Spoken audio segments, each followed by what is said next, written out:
আজি গধূলি এয়া চাহকাপৰ লগত খাব পৰাকৈ কেইটামান খুৰমা বনাইছিলোঁ আৰু খুৰমাকেইটা খুবেই ধুনীয়া হৈছিলে যথেষ্ট টান হৈছিলে আৰু চাব দেই মই অকণমান ভাঙি দেখুৱাই দিম এয়া অকণমান ঠাণ্ডা হ'লত মই ভাঙি দেখুৱাইছোঁ মুৰমুৰীয়া হৈছে আৰু খুব ধুনীয়াকৈ চেনিখিনিও লাগি গৈছে গতিকে ভাবিলোঁ অকণমান ভিডিঅ'টো আপোনালোকৰ আগলৈও আগবঢ়াই আনো এয়া মই আটাই লৈছোঁ ময়দাও ল'ব পাৰে আটা লৈছোঁ আটাত অকণমান নিমখ দি সানি লৈছোঁ আৰু এতিয়া লাগিব বেকিং সোডা মই 1 চামুচতকৈ অলপ কম দিছোঁ সেইখিনি ভালদৰে সানি লৈছোঁ আৰু এতিয়া লাগিব ৰিফাইন তেল আটাখিনি ৰিফাইন তেল সনাৰ ওপৰতে আচলতে খুৰমাখিনি মুৰমুৰীয়া হয় আৰু এয়া খুব ধুনীয়াকৈ মই সানি লৈছোঁ আৰু দেখিছেনে একেবাৰে লাডু বান্ধি গৈছে আটাখিনি যদি হাতেৰে এনেকৈ মুঠি দিওঁতে লাডু বান্ধি যায় তেতিয়াই জানিব যে ৰিফাইন তেলৰ পৰিমাণটো সিমানেই অৱশ্যে খুৰমাই হওক বা নিমকিয়ে হওক সকলোৰে পৰিমাণটো প্ৰায় একেই মই এনেধৰণেই বনাওঁ সেইকাৰণে মই আপোনালোকৰ লগতো আজি শ্বেয়াৰ কৰিলোঁ অৱশ্যে এইটো বনাব নজনা মানুহ নাই তথাপিও আৰু মই আজি বনাইছিলোঁ কাৰণে ভিডিঅ' আকাৰে অকণমান আপোনালোকৰ ওচৰলৈ লৈ আহিলোঁ আৰু এই আটাখিনি খুব ধুনীয়াকৈ কুহুমীয়া পানী দি সানিলোঁ মঠিলোঁ একেবাৰে মিহি হৈ যোৱাকৈ মঠিছোঁ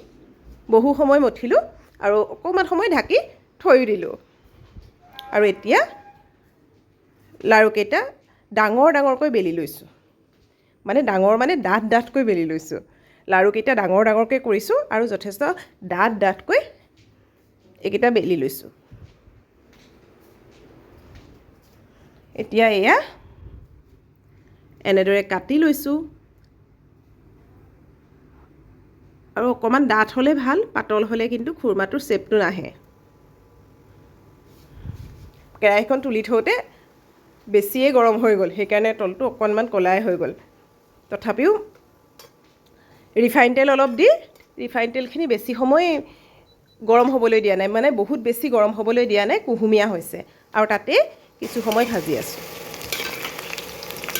বৰ বেছি তেলখিনি গৰম হ'বলৈ দিব নালাগে নহ'লে ভিতৰটো নিসিজিব আৰু খুব সোনকালে ৰঙা হৈ যাব আৰু এয়া কিছু সময় ভজাৰ পাছত মই এয়া টুকি আনিছোঁ এনেদৰে গোটেইখিনি ভাজি লওঁ অলপ অলপকৈ মানে ভাজোতে অকণমান সময় লাগে কিন্তু মানে কুহুমীয়া যিটো গৰম হয় সেই গৰমতেই ভাজিব লাগিব বেছি হিট দিব নোৱাৰে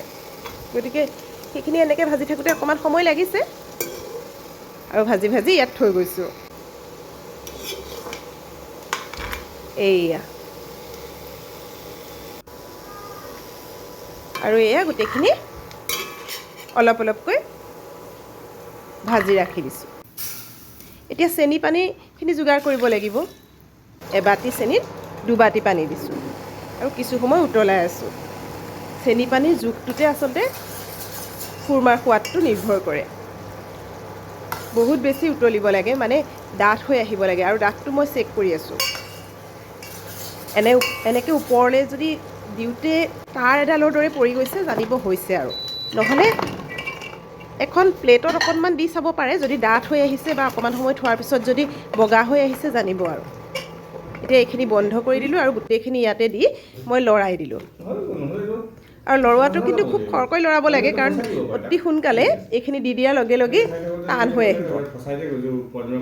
গোটেই খুৰমাখিনিত লাগি ধৰিব গতিকে গেছৰ ফ্লেমটো অফ কৰাৰ লগে লগে এইখিনি দি ভালদৰে লৰাই দিলোঁ আৰু লৰাই দিয়াৰ লগে লগে এনেদৰে টান হৈ আহিল